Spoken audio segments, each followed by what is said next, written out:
పవన్ నాయుడు గారు, ఆయన్ని వాళ్ళ కలుగునాయుడు అనాలి. ఆ కలుగునాయుడు గారు కలుగులోంచి రాడు.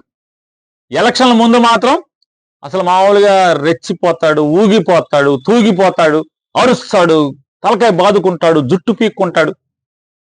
సారు ఇప్పుడు లేరు, కలుగులో ఉంటారు కలుగునాయుడు గారు.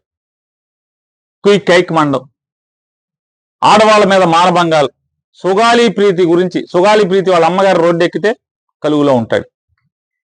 వాళ్ళ అన్నయ్య గారిని బాలకృష్ణ గారు అవమానిస్తే కలుగులో ఉంటాడు, పైకి రాడు, బయటికి రాడు.